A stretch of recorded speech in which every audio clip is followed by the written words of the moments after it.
sometimes I feel with my business, like I feel that the best of me comes when I'm not in the nitty-gritty of it. Here's something that is powerful to consider. When you are in a step one moment, you know what that means, when you are aware of what you don't want, don't try to make that step one moment a step three moment. Put some distance between the two.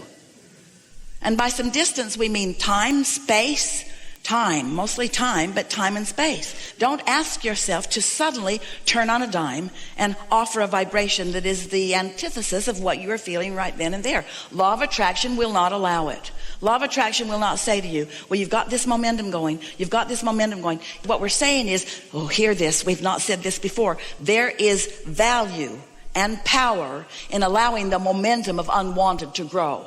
If you don't allow the problem to get bigger, little problems bring little solutions. Big problems bring big solutions. Yes?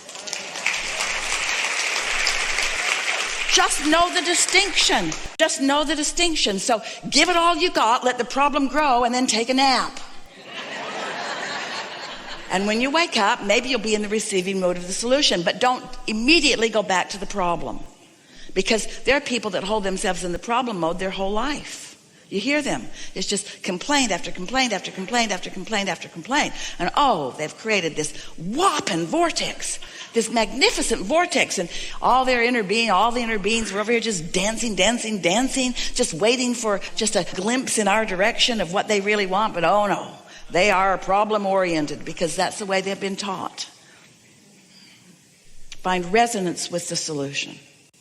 So in that situation, when you see the gardeners not doing quite the thing, right? So what I'm kind of trying to figure out is like, I will see it going on and then I won't get stuck in it. I'll be like, all right, 5 minutes, whatever, let's move on. And I almost feel like it's easier to just hand that problem off to somebody else and say, you figure out a new gardener and move on. Have you ever heard of someone called Jesus? He said, turn the other cheek. Mm-hmm. That's what he meant. That's what he meant. You've seen this. Now look over there. Because it feels that staying in that connection and in the flow of the good feeling and just trusting that the solution is coming. So are you saying that you could actually be having a step one moment consciously and feel good about it? We call that step 5. Step 1 is know what you don't want. Step 2 is ask, which you can't help but do. Step 3 is you get in the receiving mode of what you're asking for. Step 4 is get really good at that. Find resonance with your solution more and more and more of the time. And step 5 is slip back into contrast, but don't beat up on yourself about it because you know the value of contrast. What about fine-tuning? What about fine-tuning? Esther did that with her treehouse the other day. She got up in the treehouse and she thought, I remember when this treehouse thrilled me more. So she felt a little absence of thrilling. And then she thought,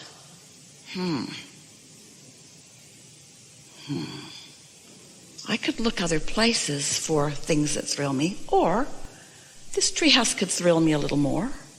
This treehouse still has some juice in it. There's more here. So she looked around and she thought, the paint is peeling over there and over there and over there. And this door is sticking. And this piece of glass is letting moisture in between it, so it's fogged. She deliberately let herself put life back into the treehouse by acknowledging that there were things about it that she would like to be different. And when she left the treehouse, she felt better about it than she had in a long time. Because the contrast she allowed herself to witness caused energy and therefore momentum to flow. And that's what life is. You live this life as a reason to allow the energy that creates worlds to flow through you.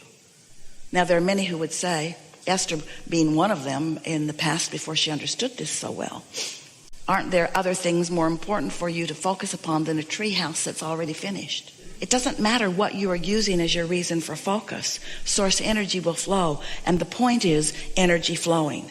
Finding something that you're focusing upon, that you are asking energy to flow.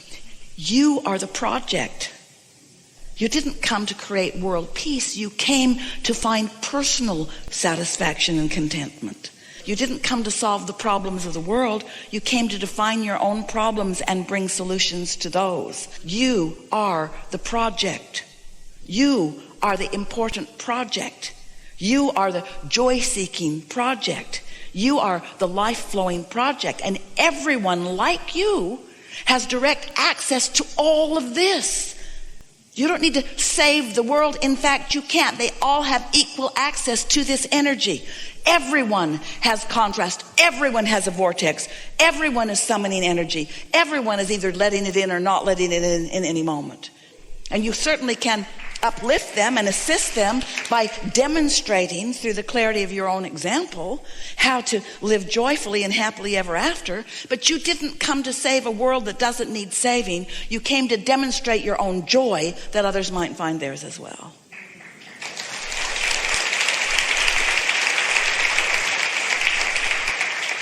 So are you saying then that if you are, so there, I feel like there's the three phases where Esther saw, hey, wouldn't it be nice if we did something with a tree house? And then there is the part where she's like kind of figuring it out. And then there is the tree house being finished, right? So those are like the three in this particular project. So is it then, as long as she's in there figuring out these little things that need to be fixed, as long as she's having fun with fixing those things, is it useful?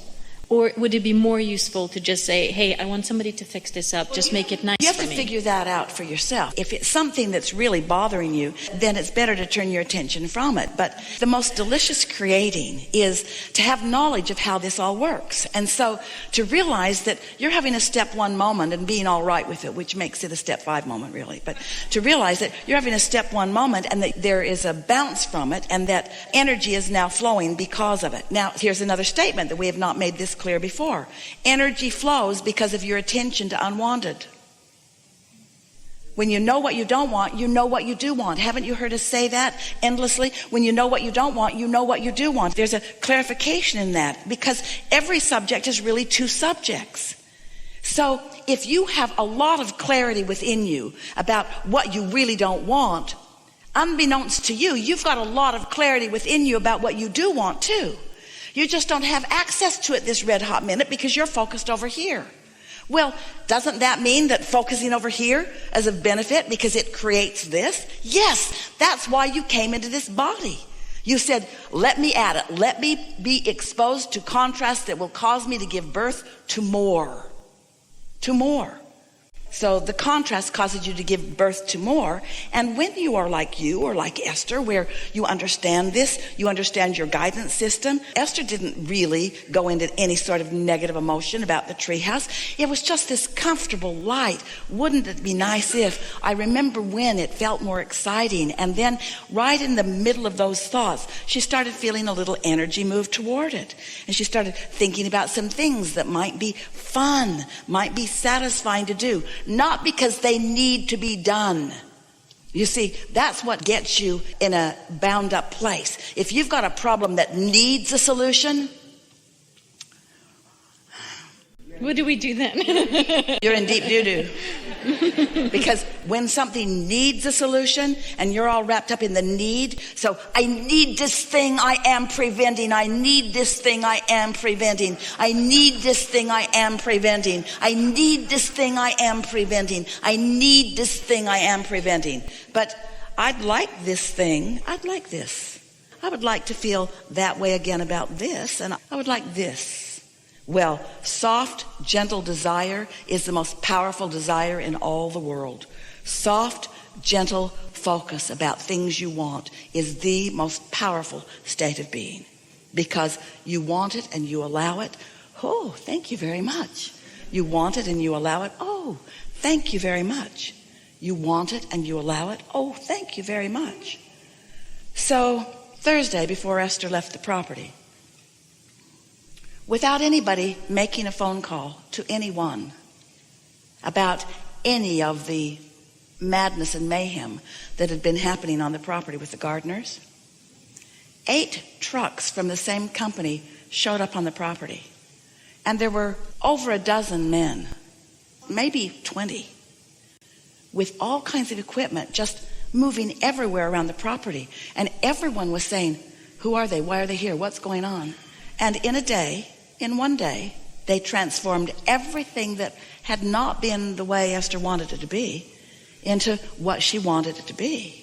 And she's saying, did you call them? Did you call them? Did you call them? Nobody called them. Nobody called them. The universe called them. The universe called them. They came in response to Esther's desire. And Esther, she was taking a walk around the property at the time when she's looking at this truck, and this truck, the name of the company is on all of them, and she's thinking, this is pretty exciting. And then she's seeing mowers everywhere and weed eaters everywhere and riding lawnmowers everywhere and people everywhere. And she can see that they really know what they're doing. And she is walking and jumping and clapping her hands together and walking and jumping and clapping her hands together. Her eyes are bright, and one person after another introduced himself to her. 3 of the men that were on the property were managers. It's like everyone in the company came and in a day solved Esther's problem. In a day. In a day. In a day. So it's almost, it feels like it's when there is that strong desire, like there is this thing that needs to be fixed. It's almost Let's not call it a strong desire. Let's call it a clear desire. And let's call strength non-resistant.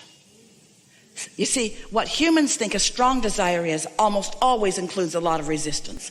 I really, really want this because you've gathered all of your resistance to fix it. That's not a productive desire. That's a desire that you're contradicting with your own attention.